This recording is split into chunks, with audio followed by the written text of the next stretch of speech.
Meet everyone here. Um, Recording progress.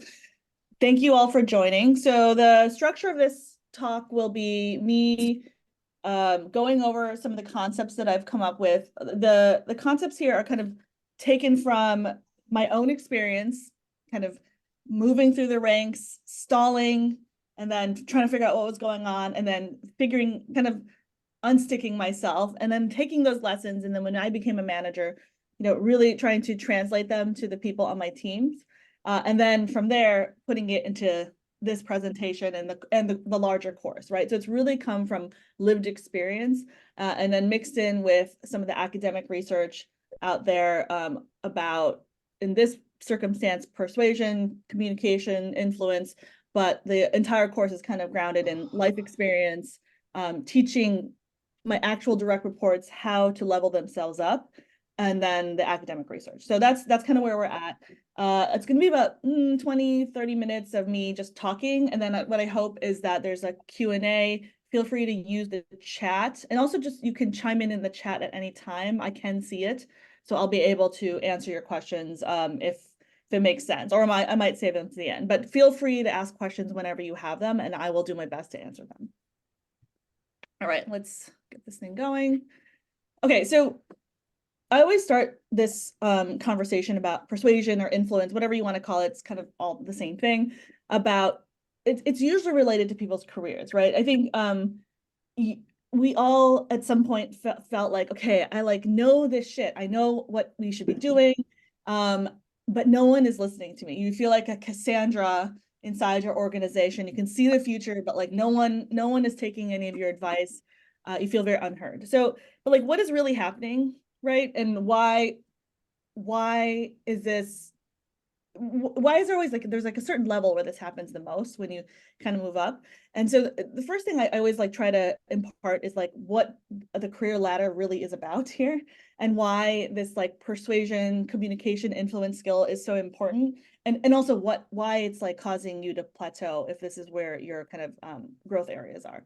So when I think about careers, usually entry-level people, if I'm just let's say I'm a C-level or VP, the way I'm thinking about it is that there's entry-level people at the kind of the early part of their career ladder, and then there's the most senior at the top. And the main difference between the kind of work an entry-level person does and a director or senior director or VP is that the projects that they are given or are trusted to have varying levels of risk, right? So when you're an entry-level engineer or product manager or any kind of project, you're doing things like internal tools, build the tool for the HR department or the customer success team to be able to do their job a little bit better. And that's a low risk. It's important, but it's low risk, right? Because if it's screwed up, you just have unhappy customer support people, but you haven't publicly embarrassed the company yet. And that's the kind of project you give an entry-level person. The kind of thing you give a principal or a director or a VP are your highest risk projects. So these are the people you trust to execute something flawlessly. And it's usually really high profile, public, global, whatever. And because if it gets screwed up, it's the bottom line is affected, or the brand or your reputation is affected. So so I always think about when I think of someone and their title and their level, I'm always thinking about well, what is the kind of project I'm really willing to trust with this person? And that will tell me a lot about their kind of where they're scaling in their career. The other thing about risk and complicated projects is they tend to be more multi-threaded as they get more complicated.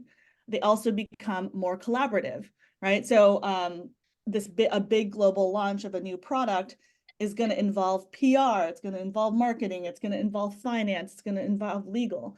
Whereas an internal tool for an internal team, almost none of those teams will be involved. You just launch it internally, and if the internal customers of that tool like it, you've succeeded. And if they didn't like it, then it's no big deal. So complicated projects are inherently more collaborative because they always involve more people. That's why they're complicated, right? And so to move up in your career, it's very important to be able to communicate. So this is just me. Sorry, I forgot this slide of these people, but there's more people involved, right? So when you have more people, you have to collaborate. And when you collaborate, you have to communicate. So this is why the ability to influence and persuade and talk to people becomes increasingly more important as you move up your career, right? And so hard skills like being able to code really well or like build that spreadsheet perfectly, they matter less and less, or they're still very important, but you have to add this layer of communication on top because you're not just doing the hard skill anymore, you're also bringing people together and getting them to align to some very difficult goal. So it's why, once again, the communication thing maybe doesn't come up early career, but then once you're about to hit like senior manager, director, VP, it becomes a larger part of your professional development and your necessary growth. So it's why that feedback will start to creep in about like 5-ish, I don't know, years into your career. Okay, so with that, the kind of the why established, the next part of this presentation is really about breaking down the types of business communication that we're often talking about.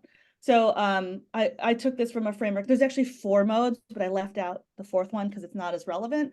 But the 4 modes are persuade, inform, inspire, and then the 4th one's entertain. And we're not doing a whole lot of entertaining in the business world, although that would be fun. But we don't focus on it at all in this course. But persuade, inform, and inspire. And what I always say is that persuade is actually like 90% of the job. Like any business role, you're almost always communicating to persuade, even when you don't think you are. Because I think where people get tripped up here is they think they're informing when most of the time you're probably persuading. And so we're going to spend this time together just talking about persuasion. And we're not talking about inform and inspire, but the rest of the course does touch on this. But the reason we focus on persuasion is because the whole point of being better at communicating in this like career ladder, like getting shit done kind of way, is that, you know, you are being hired to change the course of something, right? If you didn't have to persuade people, you would just be doing the status quo. Everyone would just be doing the version of the job that they're doing now, and everything would be like humming along. But to have like real impact, you almost always have to like tweak people's directions, get them to do their job a little bit differently, get someone to like move away from their status quo and join your team or join your movement within the company. And every single one of those things is actually persuasion. And so I think to reframe almost every conversation you have as persuasion is like the first kind of mindset shift here. And to realize that often when you think you're informing, you're actually persuading. So like once you just kind of like internalize that, I think things start to really change around.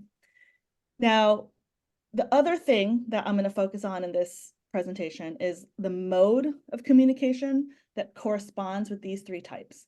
And the other kind of myth here, I think it's the next slide. Oh no, it's before, is that persuasion is somehow related to like your big TED talk, that you like go up on a stage and you're like super charismatic and like you make your case, you show your data, you have your testimonials, and like everyone suddenly is going to do the thing you want them to do. It's like not how persuasion works at all. And actually the mode of communication most associated with persuasion is like one-to-one interpersonal communication, whereas inform and inspire, informing is really about like, this is actually ironically enough informing what I'm doing with you guys right now. So it's like small scale, I'm presenting, but it's not necessarily meant to like move you emotionally. And then the inspire is this TED talk, right? And so we do get into that in the course, but this particular seminar is very focused on how to improve your interpersonal communication in order to improve your ability to persuade. So, and then just as a quick overview, these are the 4 pillars that we're going to kind of go through about persuasion. And they actually also apply to inspire and inform. But we will focus on persuade once again, as I said before. And once again, feel free to ask questions as we go, and I can stand up. Yeah. Oh, I don't know if someone's has a question or it's a side conversation, but I'm going to keep going. Okay, so I mentioned this before. When are we persuading? Like I said, I think people are often surprised when I say that you're basically almost always persuading, even when you think you're not.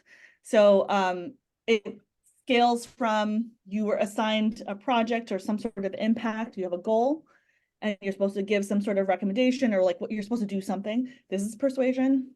Driving any kind of decision on anything is persuasion. Use this tool, go in this direction, all the way up to, the high level strategy. And also your own career advocacy is persuasion. So literally almost every conversation I think at work is some form of persuasion.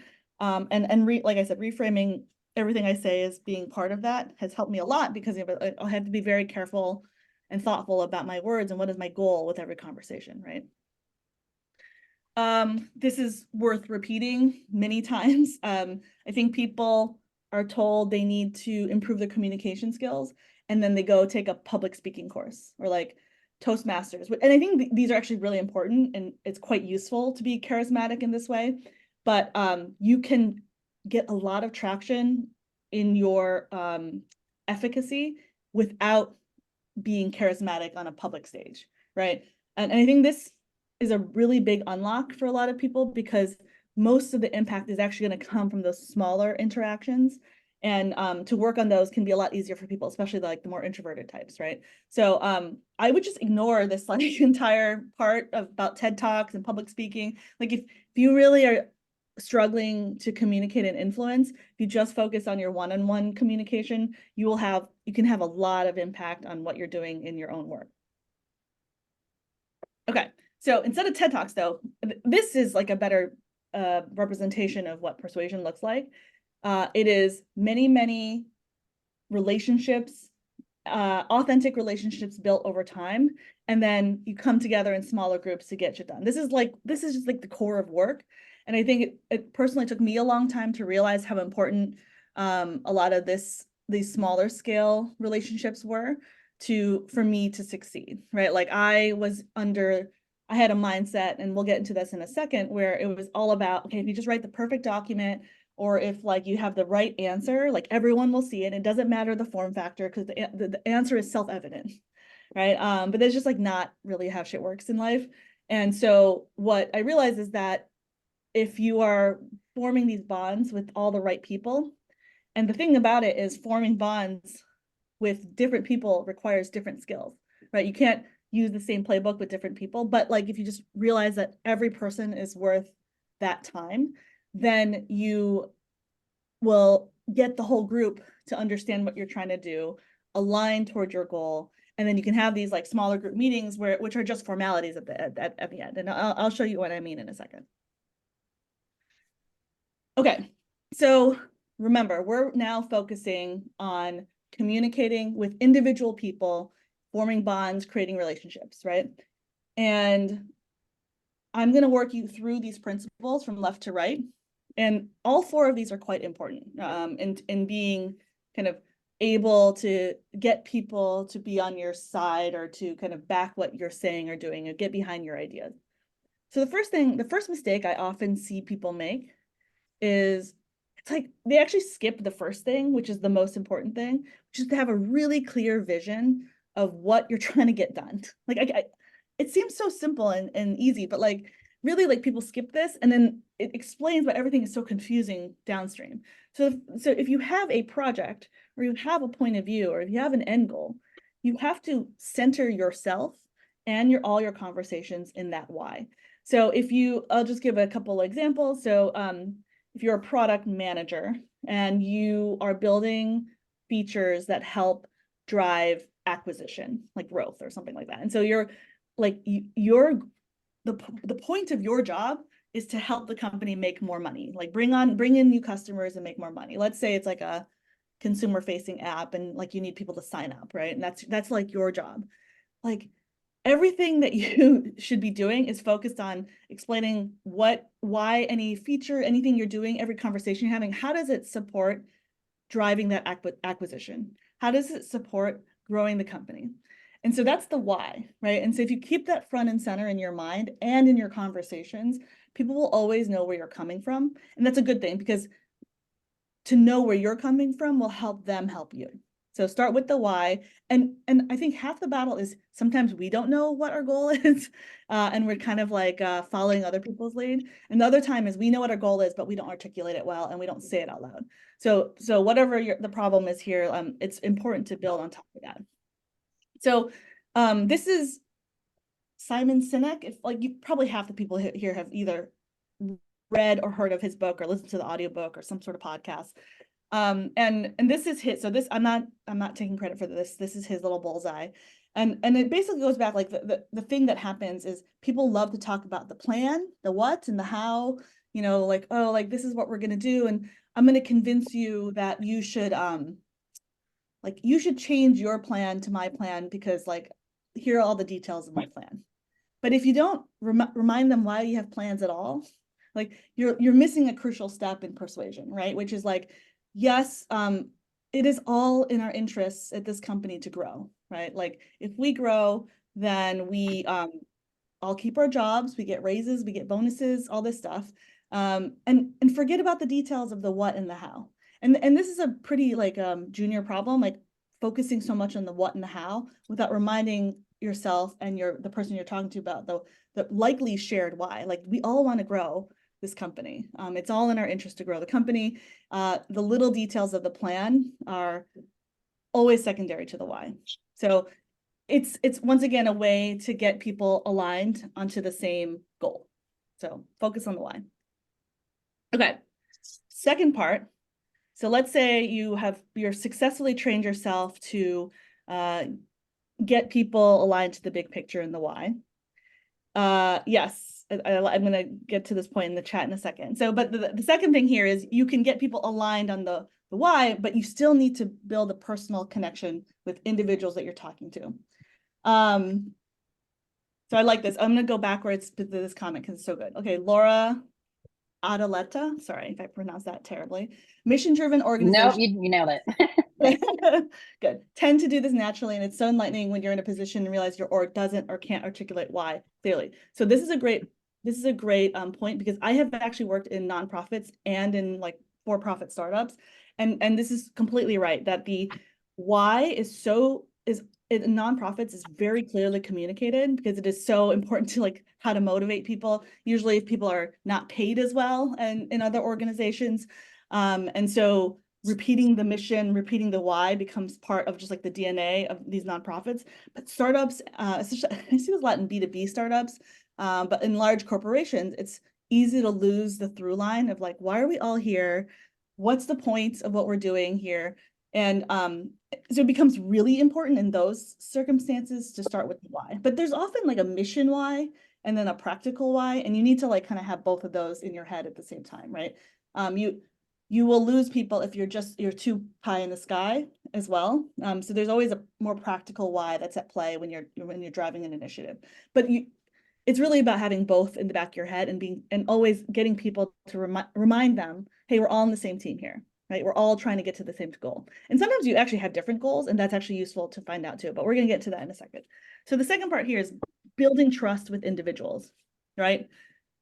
So I think a lot, so this is probably well, I don't know if this is the second most common problem, but it's pretty common too.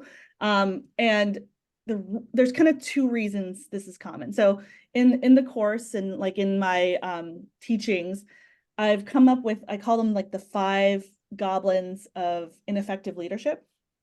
This is one of my goblins. So 3 of the goblins are around fear. 2 of them are around arrogance. And it's like fear of failing, fear of looking stupid, or fear of looking incompetent, and fear of failure. This other one.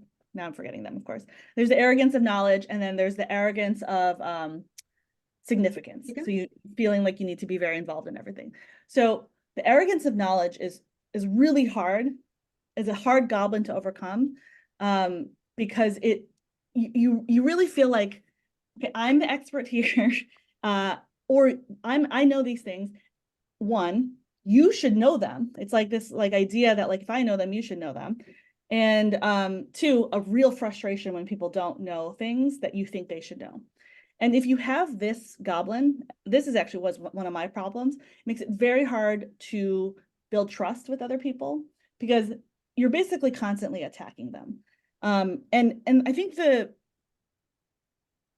big thing here is that, like, the end of the day, you probably don't know as much as you think you know, right? And that arrogance is not earned, because even though you may know the facts and the data, it is also important to know about the people you're working with, right? So the arrogance of knowledge assumes that the things you do know well are the only things that matter.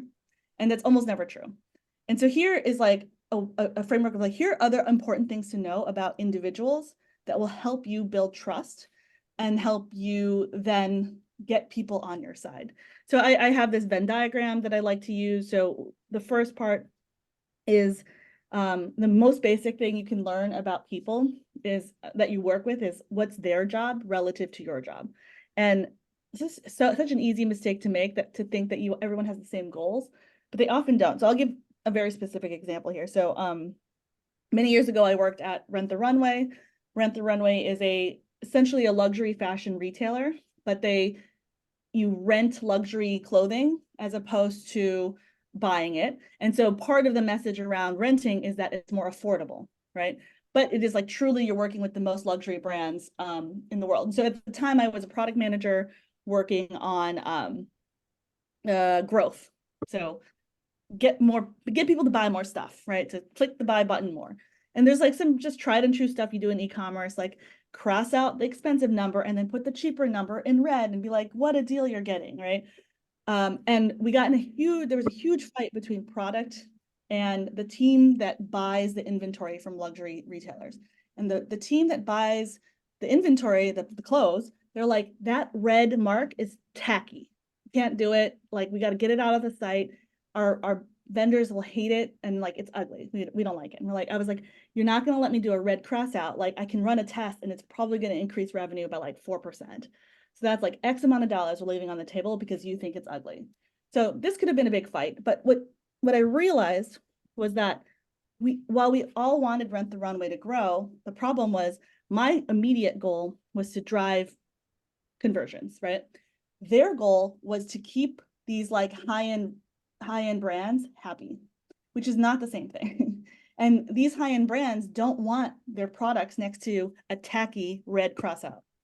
And like, that comes from a place of like their culture, their own brand goals. They have like, they have a brand story they're trying to tell, and it has nothing to do with discounts.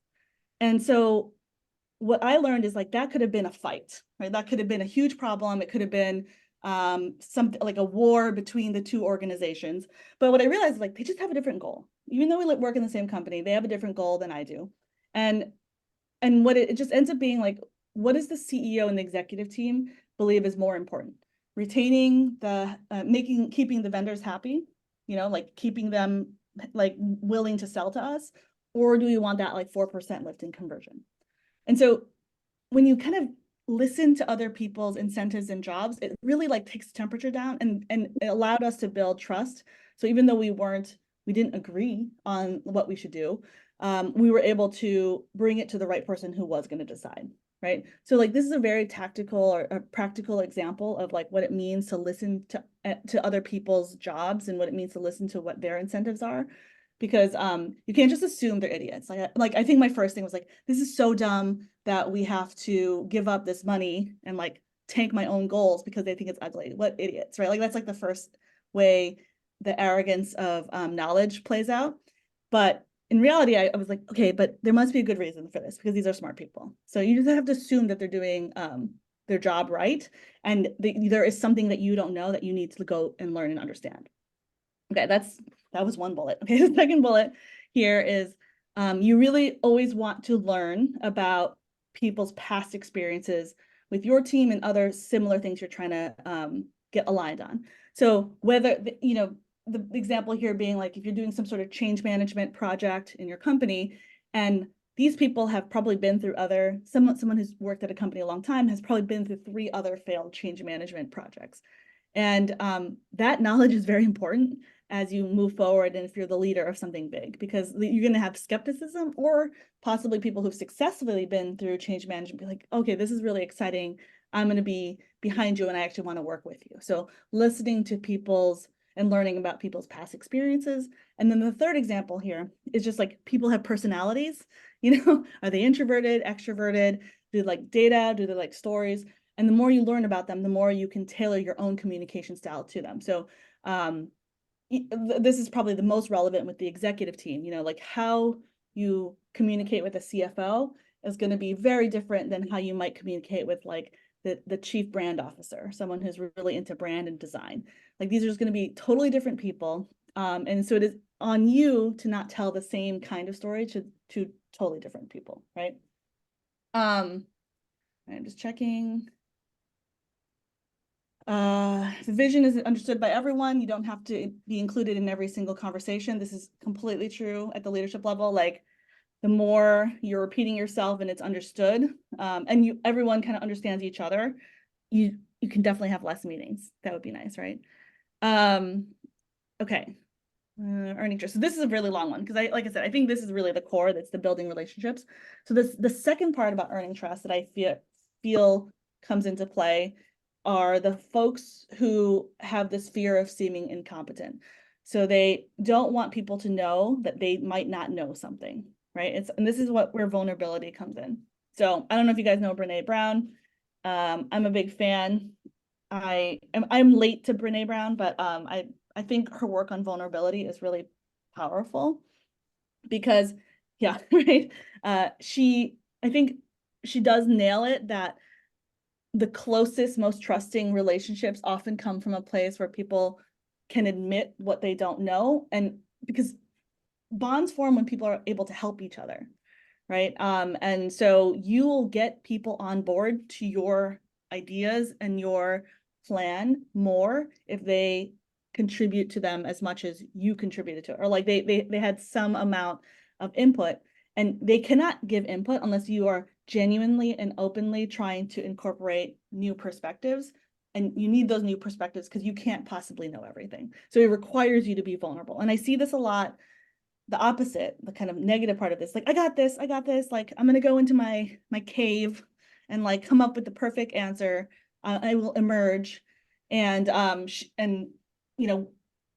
I will convince everyone once again with it. It's usually like people who are very data oriented, or afraid to show that they may not know a piece of the larger picture. But I think this is a huge mistake. It's very common, but it's a huge mistake because like grabbing people into your process while looking vulnerable and maybe looking stupid actually brings people into the answer, right? So when you get to the point where like, okay, we need to greenlight this thing, we need to get people on board, they're already on board because they contributed. And so there's the logical part of that, like, oh, that makes sense. When people contribute, they like want to, they will be more bought in. But the thing that is so hard for people to actually do this is they refuse to, they're too scared to look incompetent, right? They're very terrified of this goblin.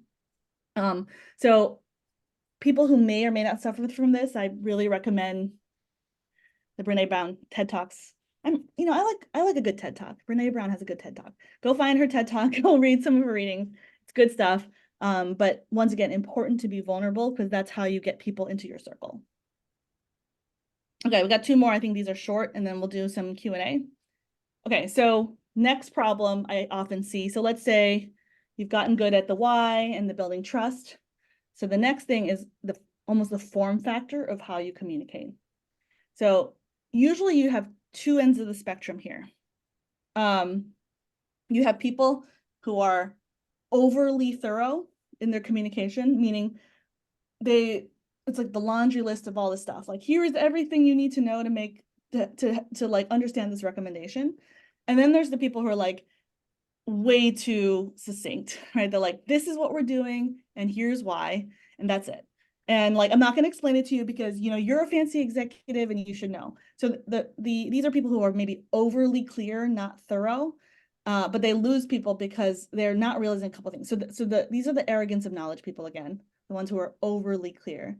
Do you have good catch? You don't know without.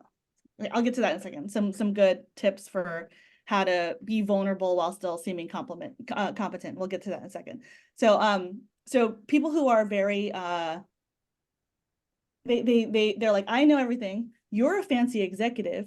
you're being paid the big bucks. You should know everything I know. So I'm just going to tell you what you should do and then walk away and be like, and then you're surprised when people don't take your advice, right? So this is people who are overly clear. It comes from an arrogance of knowledge. And what you have to remember in work is that almost nobody knows as much as the thing that you've been assigned as you do. And people in charge actually know much less than you do, that and as opposed to more. Because I think that I suffered from this myth a lot in the beginning of my career, which is like, well, if they're like VP level or C level, like, why am I telling them what to do? That's stupid. They're like, they should know. And I think like just like not true, right? Because like they're working at a different elevation, they're paying attention to 20 more things than you are. And you, no matter your level, whether you're still pretty junior or mid-level, like you actually know more about some things than the executives. And so because you know more, it is actually important for you to be more thorough than you think. And to impart your knowledge and expertise, because you are an expert on the thing that was assigned to you, in ways that are structured so that the executives and people who should know can understand where you're coming from and then be on your side when it's time to make that decision, right? And that same thing you're doing, building relationships with your peers and other people that you need to work with, you need to understand where those executives are coming from as much as anyone else you're working with. The structure I like here a lot for really anything, whether it's verbal or written, is to kind of work through the problem, the recommendation, the solution, like why that recommendation and others, always leaving room for questions, because this is where you show vulnerability. And then showing people the how. So I think once again, people will skip to the how very quickly because they assume, oh, the executive team understands the why, they're the ones who greenlit this project. But in fact, what you need to do is really spend the time to put down the infrastructure of your recommendation, of your point, before you get into the detail. So this is a very junior mistake, to like jump to detail too fast. And it's or get to like the point a little bit too fast because they assume everyone knows all the stuff that preceded it. And it's just almost never true. And it's almost always better to assume that people don't know what you're talking about and starting with the basics. It never hurts to start with the basics. And if everyone's like, you know what, I got it, skip to the end, you're still better off doing that than to like miss the point altogether. Fear being disliked, this one. The other end of the spectrum are the people who are overly thorough, and they're like, everything I learned, I'm brain dumping into one place, and then the answer will be clear, and I will let that person decide, right? And that's also bad because like no one can take like unstructured information and make a decision yourself. Your job is not to like dump a pile of data in front of executives and team members and let them decide. It is your job to structure it and actually get people 95% of the way there. And when you don't do that, it's often because you have one of these fears, right? Like you don't want to be the one making a recommendation, because if you make a recommendation and it's wrong, then you were wrong.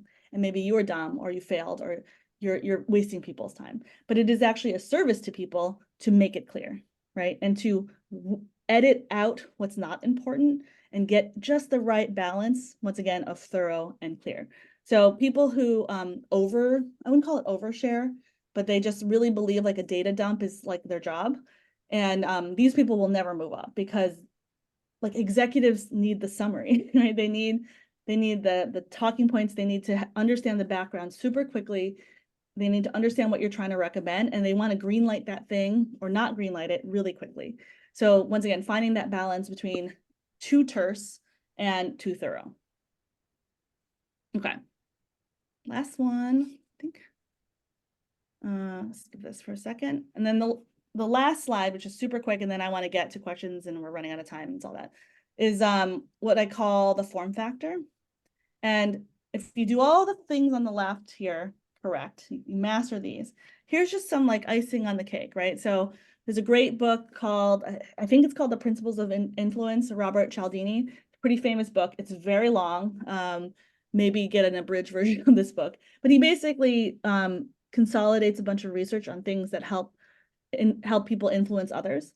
And there's kind of 6 tactics he teaches that like you can layer on to your existing deep relationships. So scarcity, so this is like, I guess it's a little bit of FOMO. Scarcity and consensus social proof is like a little bit of FOMO combined.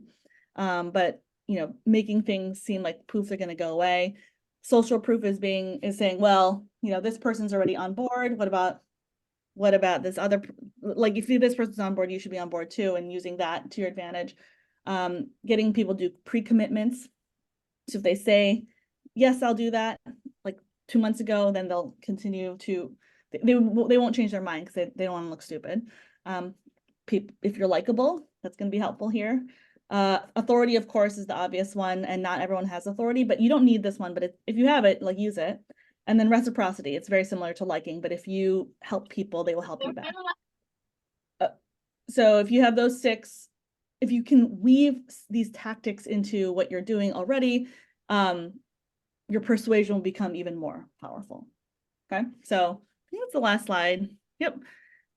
Hopefully that I went really fast because there's like a lot to cover in a short amount of time, but okay, I have some questions. And please, so this is the question part of the presentation.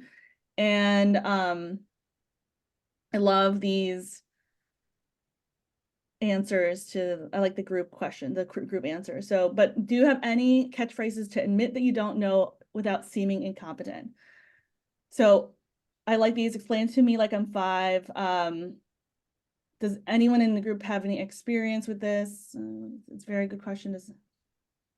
I'll find the answer to your question, get back to you. Yeah, so I think those are all good. So the one I probably use the most is something like, so I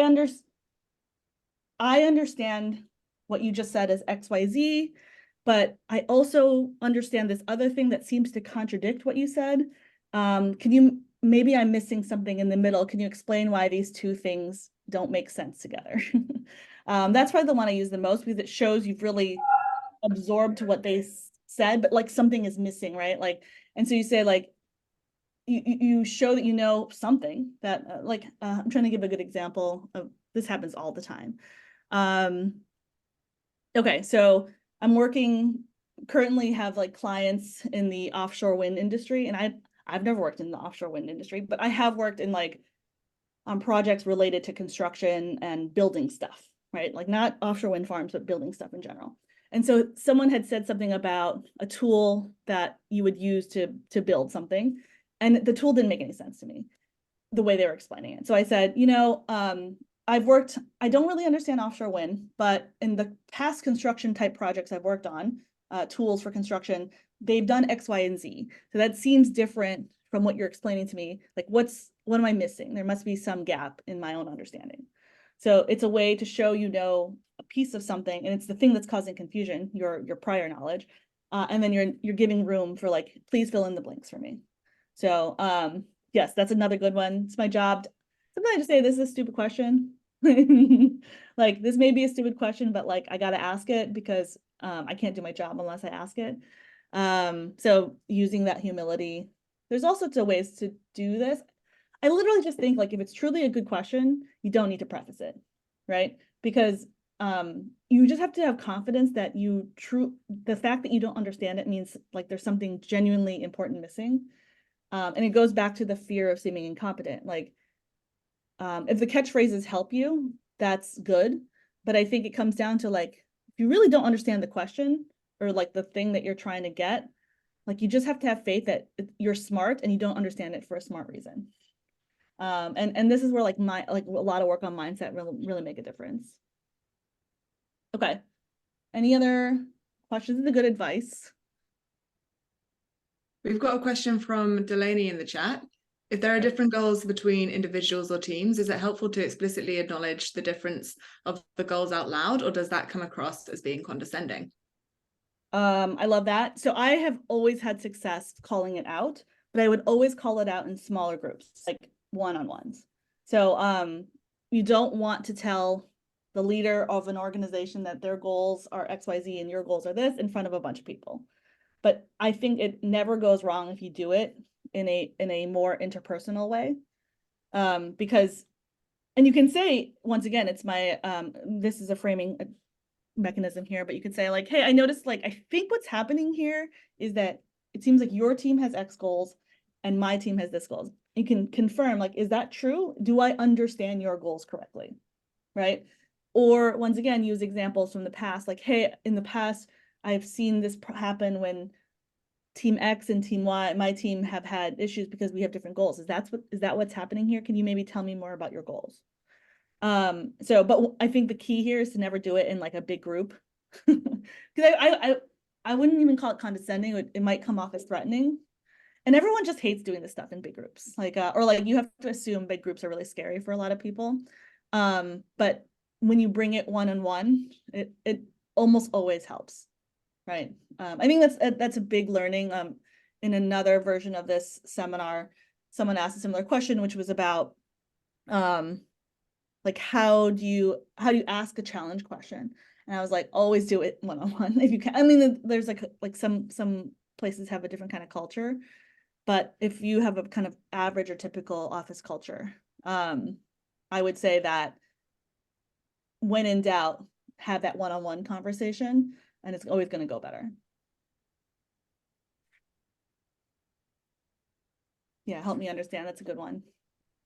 That's interesting. Maybe we could come up with a worksheet of like catchphrases, like how to ask these kind of clarifying questions with confidence. That doesn't exist, but I think that it might be worth creating. Any other questions here?